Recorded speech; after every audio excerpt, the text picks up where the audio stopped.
Before we start this video, you guys, I'm just gonna show you guys right here. First of all, the symptoms for COVID-19 / the coronavirus, and then also what you can do to prevent the spread of the coronavirus. Both of these are very important, you guys. If you feel that you're having symptoms or whatnot, please contact your doctor or a medical specialist ASAP. I cannot recommend enough how important it is, you guys, to get in contact with the physician, with the specialist in this field, and also preventing it from spreading, staying at home, doing self-isolation, staying away from social groups and gatherings. I mean, there was a video of, I forget which beach it was in Florida, but literally thousands of people on the beach just yesterday, you guys. And I was just thinking, imagine if like 1 or 2 people has it right there, y'all. After the CDC puts out, they're recommending no mass groups of people of over 50 for the next 8 weeks. So I just highly recommend that you guys take a look at both these graphs right here, and please do whatever you can to stop spreading any viruses that you may have. And please wash your damn hands, y'all. I cannot recommend that enough. Washing your hands in this moment in our society is so important. I cannot emphasize that enough. Cough in your shoulder, cough in your elbow. All these are so important, you guys. If you guys have any more information, please go online, look it up, because I know I do look like a doctor at some points, and I have a very high IQ level, but I am not a skilled physician. So please contact your local doctor for more research. Ladies and gentlemen, boys and girls, what is going on, y'all? V-Rob here. As you guys can see by the title of this video, we'll be talking about the coronavirus and the latest update that we have regarding the NBA. Now, it's just so weird to imagine this, you guys, right? So I'm recording this on Wednesday. It is currently March 18th. It's just so weird to think, literally a week ago, right? Ohio only had 3 cases, my home state of Ohio. We were still in school. The NBA was going on. All the NCAA conference tournaments were going on. All restaurants were still open. People were traveling like normal. We go to a week later. 37 states have closed all schools. The state of Kansas has closed school for the rest of the school year. Majority of restaurants across the country are closed except for carry-out and delivery. Flights being canceled left and right. You cannot even go out to Europe at this moment from the United States. I mean, you just take a look at Wednesday night, you guys. Within an hour span, we find out Rudy Gobert tested for the coronavirus, and the results come back positive. We find out Tom Hanks tested for the coronavirus. Him and his wife are tested positive, which, thank God, they just left the hospital. They are doing absolutely just fine now, you guys. So shout out one time to Tom Hanks and his wife. We also find out Donald Trump cancels all flights from Europe for the next 30 days to the U.S. And the NBA suspends the rest of their season. That's all within an hour span, you guys. Right there, it just seemed like a paradigm shift in the universe. Like, it just seems like this is not, like, real world anymore, you guys. We are living in, like, an alternate parallel universe at this point, you guys. But what I'm going to be talking to you guys about is the future of the NBA. When can we expect the NBA to come back? And the latest info regarding the Brooklyn Nets and other players affected by the virus. To start things off, we're going to be looking at an Adrian Wojnarowski tweet that he posted a few days ago regarding the return of the NBA. He states that the CDC recommendation of no events of 50-plus people for the next 2 months comes as a number of NBA owners and executives increasingly believe a best-case scenario is a mid to late June return to play with no fans. League scouting for possible arena dates all the way through August. Now, since then, you guys, a total of 7 NBA players have been tested positive for the coronavirus, including Rudy Gobert. He was the first one, center for the Utah Jazz. Donovan Mitchell, Christian Wood, and 4 Brooklyn Nets players were tested positive, including Kevin Durant. Now, what I want to start this off, you guys, with is the concern with the CDC. We have seen that the MLB has even pushed back their opening day to 8 weeks. In my opinion, it will go even longer because 8 weeks from now will be about mid-May. And from that point, you guys, I just don't see a situation where we are at a point where we can have mass groups of people again. The way that the state of Ohio and even from the federal level are stating this is that we won't see like the tip of the outbreak, you guys, or the peak of it until possibly earlier mid-May. So like around May 5th about. So I just don't see us in a situation at that point where we can just go back to playing NBA games like normal, having large groups of people, going back to school, doing this and that, have all the sports come back. I just don't see a situation where that would be, real in a sense. But they were also talking about returning possibly late June. I just don't see it happening, you guys. In my heart to hearts, and from what I've heard, I mean, Trump's administration and other government leaders are saying this could go on for possibly 18 months. That would just be heartbreaking to me. That would just be unreal to me. I'm just lost of words, you guys. Imagine living like this and seeing all these restaurants, all these movie theaters, all these events, all these concerts, all these sporting events, all this stuff that we know as our normal lives just shut down left and right, and living in quarantine, living at home for the next 18 months. Unemployment rates are going to continue to skyrocket.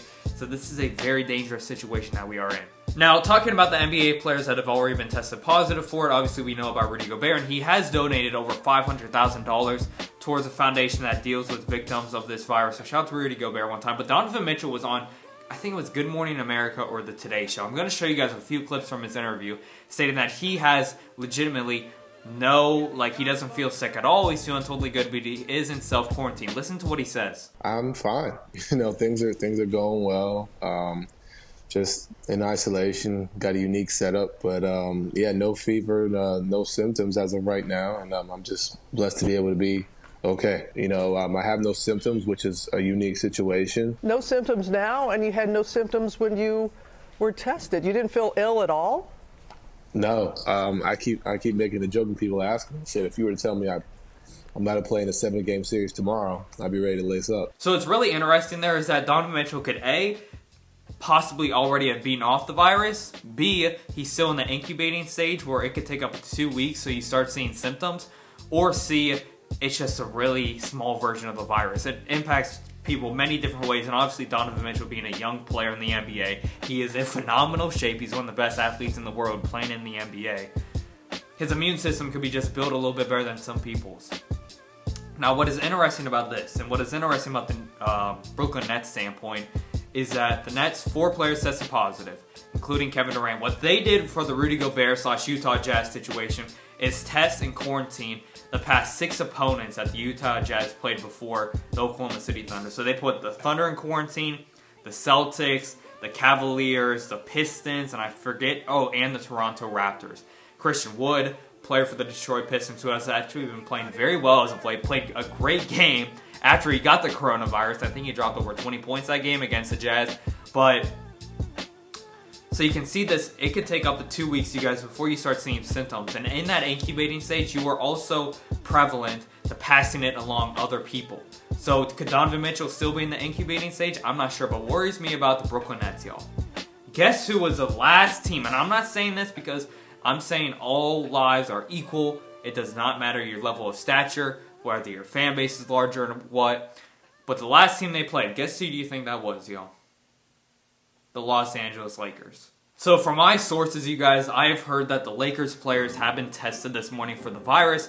Multiple reports, multiple sources say that it could take up to 8 hours. Some say 4 hours, so they get the results.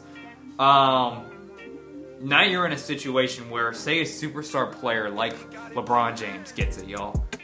I feel that would just lead so many people into panic. I don't think it's not a situation where LeBron has, such a high chance of dying. I mean, mortality rates are pretty low, especially in the U.S. as of so far. But it's just scary, man, because it's one of those situations where I remember Mark Cuban talked about this after the Mavericks-Jazz game last Wednesday. It was the last NBA game that was played before it got suspended. He was just talking about how everyone sees this as a concern, but you don't really think of it as impacting the NBA or the players. So when you see someone like Rudy Gobert get it and you see other players get it, you're like, oh my god, it's actually happening in our own league, to our own players. So say LeBron James, possibly the most well-known athlete in the world, at least definitely in the Western Hemisphere. What type of panic does that give to Americans and people worldwide seeing LeBron James is tested positive for the coronavirus? It's kind of like, I'll use the president as an example. Trump got tested for it. It came back as negative. But I told everyone, if he was tested positive, do you really think they would tell us that? Because if it comes out that the president of the United States is tested positive for the coronavirus, I don't even know how people would respond or react to that. And I mean, Trump's in a situation where, I mean, he's, what is he, 81 now? I mean, elderly people are much more in danger to this virus than, say, a 35-year-old LeBron. I don't know where I'm going with this, but my point is, you guys, what worries me the most is seeing how long this could possibly go on for. We're in a situation now where you're hearing more and more reports. Trump's administration said that it could go on until possibly late July or possibly into August, where we have this pandemic and we have to be shut down from everything. And now we're hearing more and more reports that the government told policymakers that this could go on for possibly 18 months or longer. 18 months, you guys, would take us into September of 2021. So for the next 18 months, y'all, we could possibly see a situation where we see no sporting events, at least with no fans, no concerts, no tours, no festivals, possibly no schooling, no in-school stuff, no school sports, no high school sports, no college sports with fans in them, possibly no in-dining restaurants, possibly flights more and more canceled, including domestic. So it is a very, very scary situation, you guys. For the class of 2020, both high school and college, I'm part of the 2020 class for high school, it sucks. I know a lot of people, especially in my school, cherish these type of memories from high school, like prom and, you know, these football games that a lot of people remember, these basketball moments that people remember, whether in the student section or in the games. So it's a big deal for a lot of people. And I know not having graduation really hasn't fully hit me yet, that there's like a 99% chance that I will not be, you know, attending my high school ever again. It's a weird feeling to think about. It's a weird thought to even, you know, you just never even picture a moment like this happening before, y'all. But yeah, man. Please, like I said, please look at what I said earlier in the video at the beginning, talking about the symptoms and what you can do to prevent it. Please stay at home as much as you can. You know, go out. You know what I'm saying? Stock up on food. I know everyone that you're seeing on television, whatnot, is saying not to do that, but please stock up on food. Get all the Captain Crunch you need. Get all the cereal you need. Get the Perrier. Get the Fiji water. Get the grape juice, get the, you know what I'm saying, get the fruits, get the vegetables, get whatever you need to stay alive. Because I'm telling you guys, more and more restaurants, more and more grocery stores are going to be running out of supplies. And if this turns into an 18-month pandemic, I mean, it could turn into some purge stuff. And I'm not trying to scare you or anything, but I mean, if you go 18 months, unemployment rates are going to skyrocket. People are going to be losing jobs left to right. The economy is going to go straight into the ground. And I don't know, y'all, but thank you guys so much for watching. This is just a quick little update. If I had to make a guess, I would say the NBA comes back in August with no fans. As for the rest of the league, I hope all 30 teams get tested. I think that it will be necessary. But thank you guys so much for watching. Make sure to leave a like. Subscribe if you guys are new. Thank you guys so much for the love and support. I cannot thank you guys enough. Make sure to stay blessed, stay healthy, keep washing those hands. And it's all love, y'all. V-Rob is out this thing. Peace.